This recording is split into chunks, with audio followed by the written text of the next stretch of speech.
and welcome to our program. We are back at Aarhus, but this time we are checking out the exhibition Rock, Paper, Scissors. Let's see it. Hi Maria. Hi Ruth. Nice to see you again. Yes, you are very welcome. This time we are going to experience something a little bit different, right? So what is this exhibition about? This exhibition is entitled Rock, Paper, Scissors, and it is a very wide-ranging presentation of artworks from the permanent collection of Aras.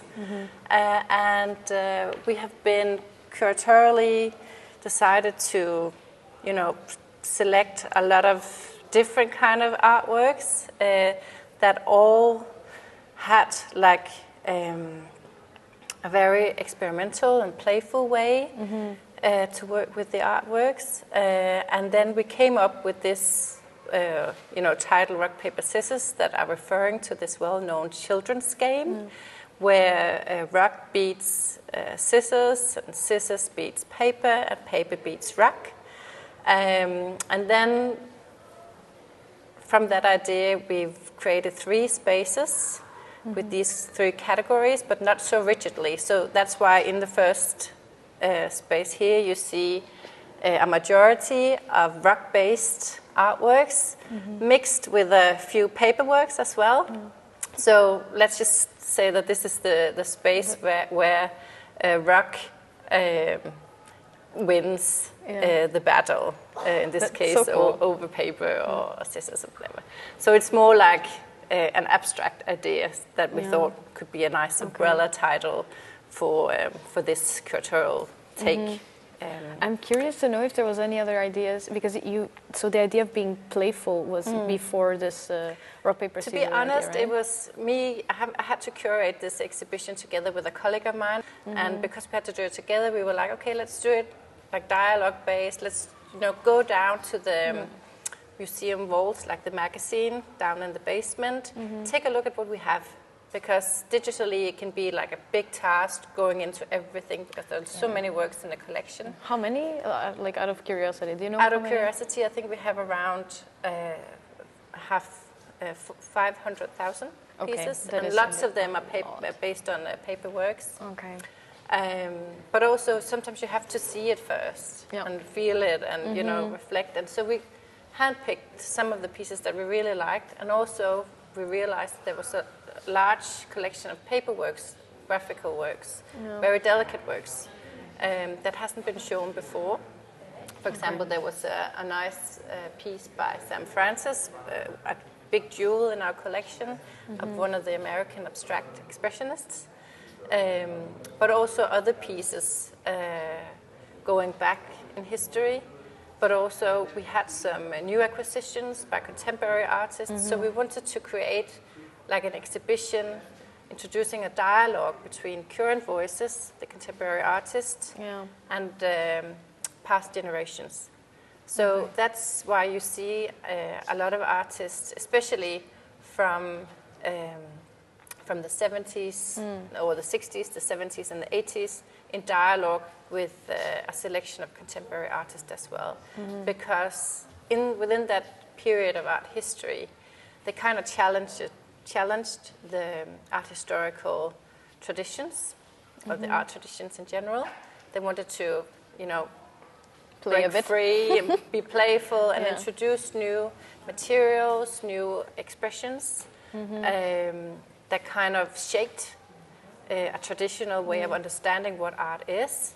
And they were also very provocative and introduced like ugliness, and the whole punk generation in the 80s especially was like really wild and deliberately ugly as well. And it was all about the world being meaningless, everything falling apart, everything being a construct. And that's why, for example, we have Bjørn Nørgaard, who was part of the experimental school, like X-Skolen. He was very experimental. We can take a look at this piece. It's a newer one of him. It's from 2012. But it links, you can see that he's also the artist behind the obelisk, as well as... so these 3 pieces are from the same artist? That's the same artist, but he works very much with the composite look, like you can see, and also these contrasts that are embedded within the artwork. Here it's like the delicate, the little bird. I didn't notice. You didn't notice, yes. Which is like the delicate, it's nature, it's the innocent on this golden branch that is in stark contrast to this huge rock. Yeah, quite. But then again, that is like based on top of this fragile glass, these blocks of glass. And then we have the artificial grass at the bottom. So it's very much about the artificial, the construct, the fake, in comparison to, you know, the truth and the natural voice and the bird as well, which is a nightingale, by the way. And it's referring to the fairy tale, The Nightingale, by Hans Christian Andersen, where the nightingale is also the one, you know, giving the emperor, the protagonist of the story, full insight in the truth. So it's all about navigating in a fake world and always being critical and asking questions to, you know, what is actually two words up and down in the story, which refers to our current times as well, you know, where fake news is all over the place. This is also Bjørn Nørgaard. It's called Sepulchral Monument to King Christian II. And here you can see like how it's also cleansed off. It's like a burial monument, but you don't see like Christian symbols, the cross, the Jesus figure. It's instead you have the red flag and the dying slave of Michelangelo, a reproduction of that sculpture. And down here you have a boiled egg and a teacup, and you know, elements again from the everyday morning table that he's upgrading and integrating into this burial monument. And again, you have this contrast between the marble, the wood, like it's very layered. Also, like that he works very layered. Yeah, so it's about putting together all of these different materials and creating new modes of expressions within the art. Yeah, but in here he also uses like this rock, like different types of rock and like gipsed plaster, right? Yeah. And there's the a bird there also. And there's a bird as well, and the fish actually lying on a crush. Or what do you call it? A course. Yeah, like a the cross. Yeah. So it's there, but it's very invisible. Very you have to look closely to find it. Okay, this was very unexpected.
And then we move from here into a space dominated by the scissors in in various ways. We have like the scissor in Uge48.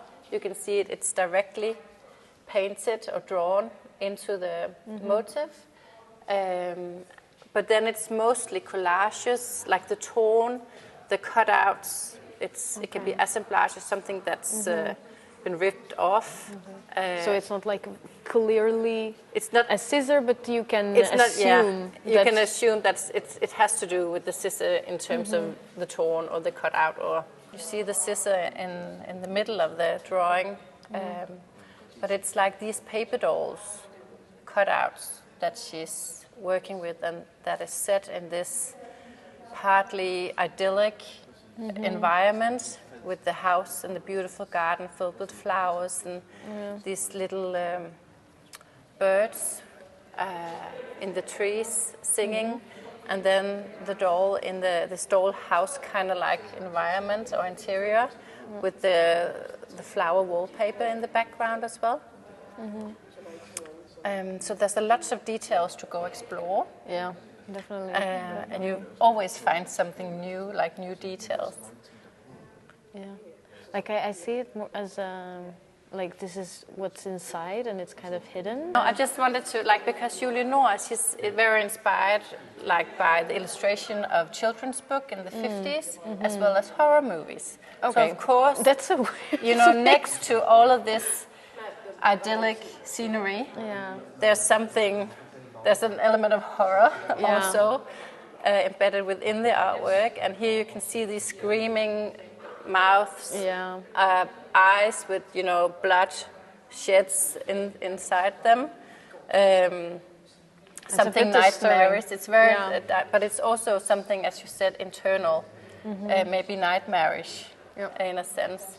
And that's in stark contrast to this white paper doll over here with nothing in it. It's like empty. And it's referring to this phenomena entitled horror vacuum, this fear of emptiness, of meaninglessness, which a lot of artists kind of suffer from, you know, the white paper.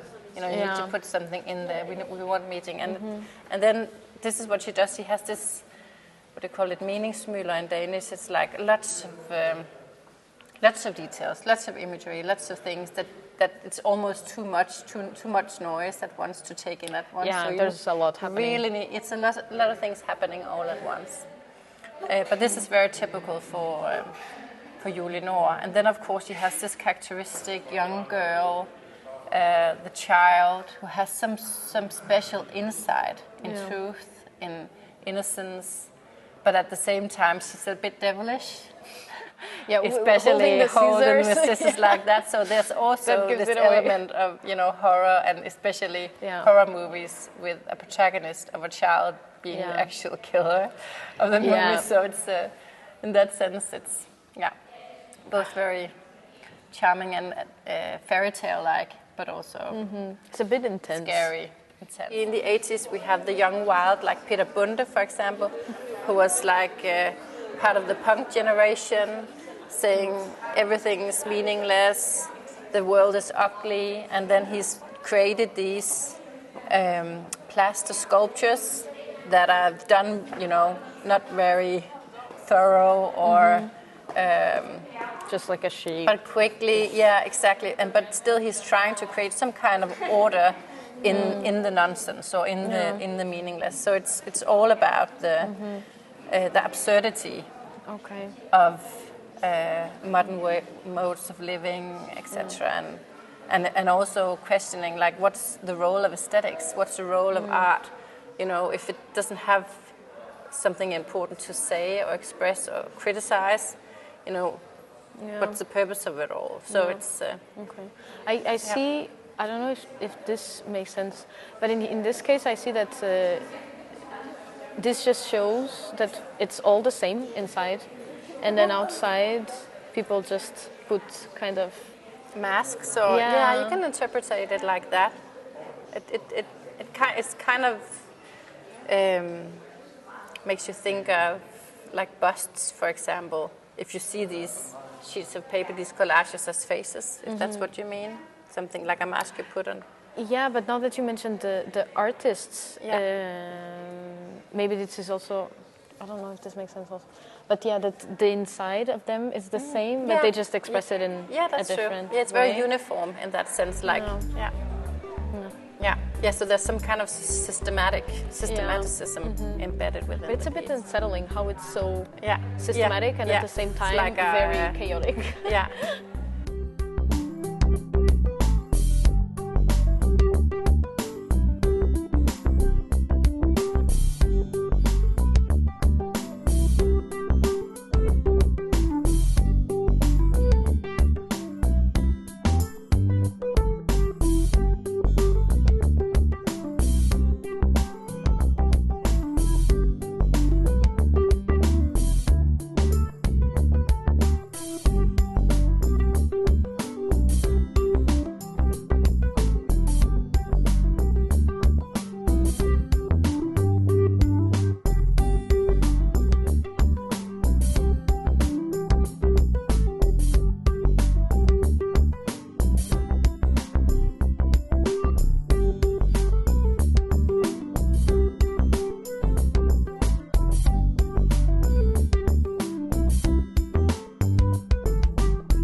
Okay, so this is paper.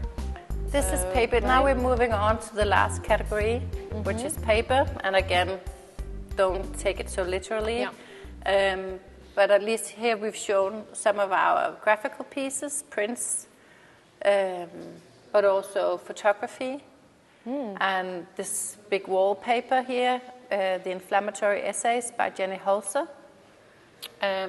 And Lilibet Kuenke Rasmussen is a Danish artist who is also a performance artist, but also photographer, etc.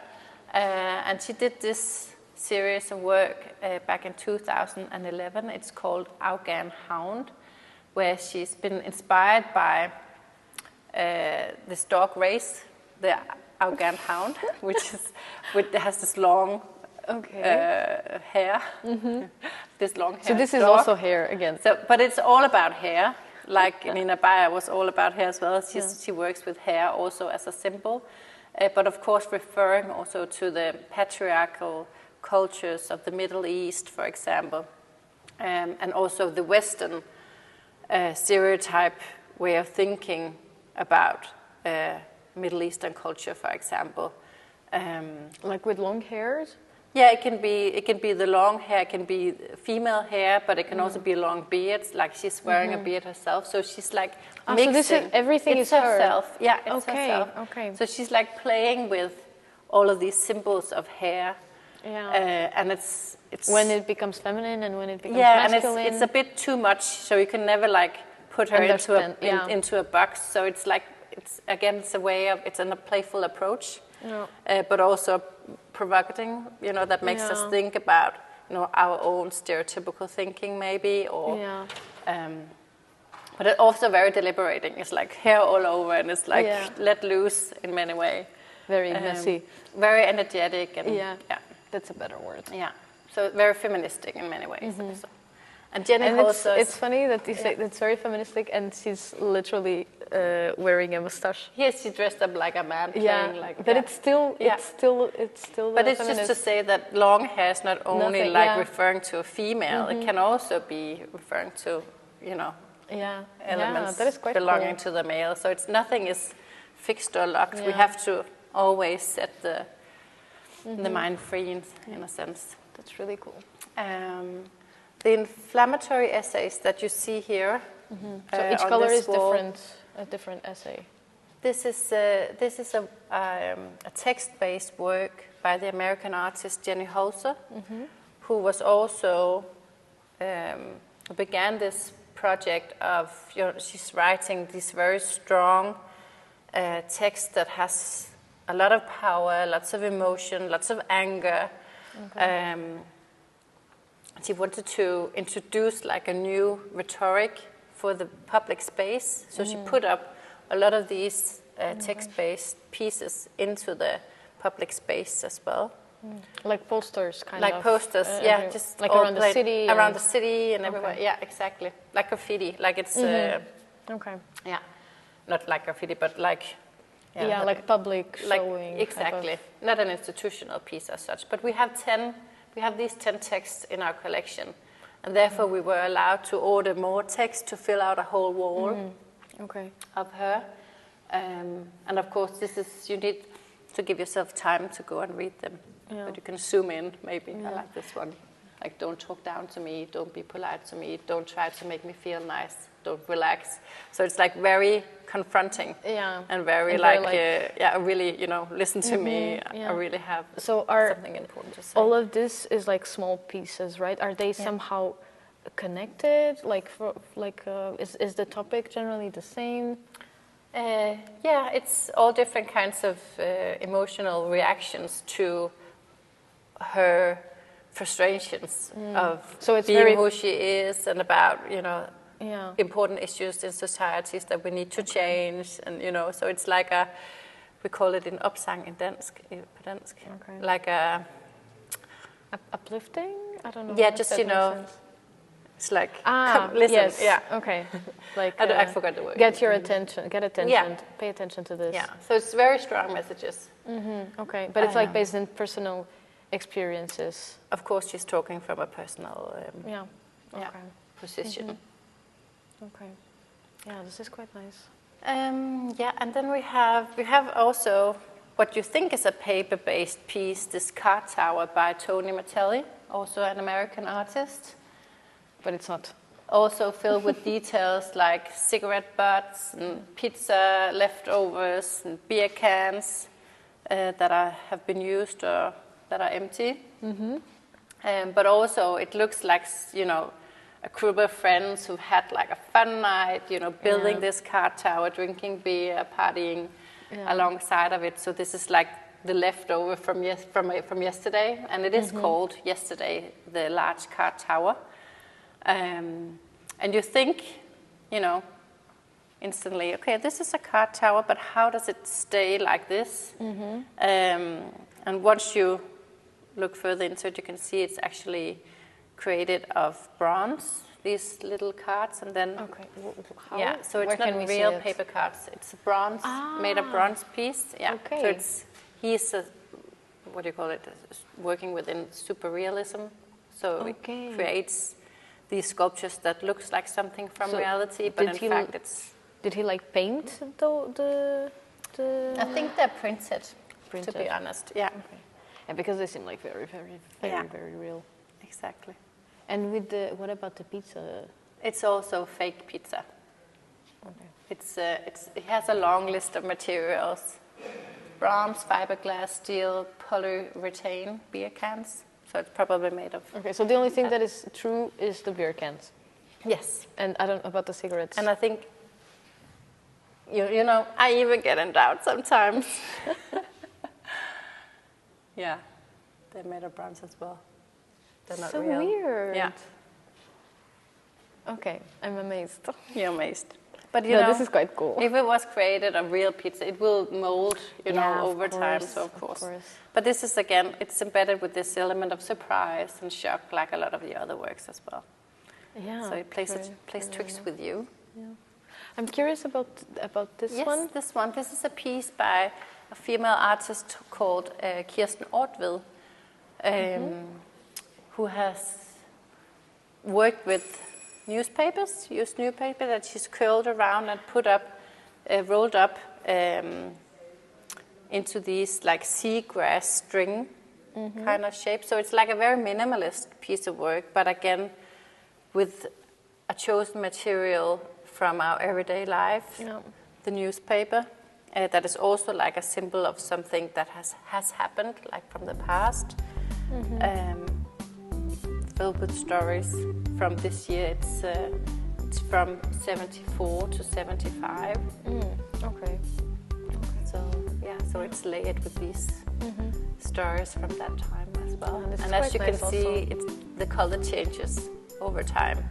The newspapers were white when she created the piece, but now it's all turned brownish. I didn't know that. I thought she did it already with old ones that look like this. This is created in 1974, this piece. Okay. Yeah. So it's never kind of done, right? It's never done, yeah, exactly.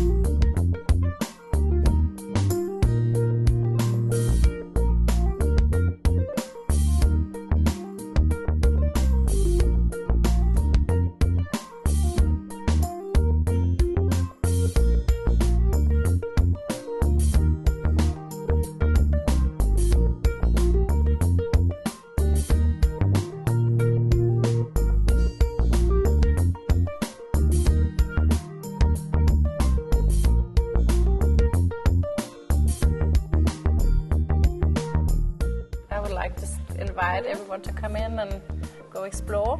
Until when is the exhibition going to be? Actually, we haven't put on an end date because it's a collection show. But it'll probably run until spring, but it might be extended. Okay. Yeah. Okay.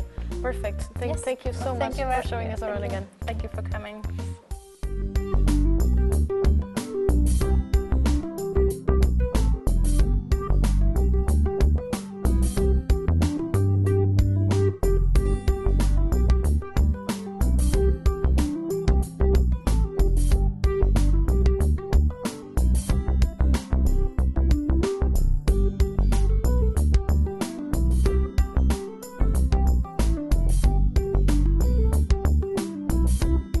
That was it for today. We hope you enjoyed. See you next time.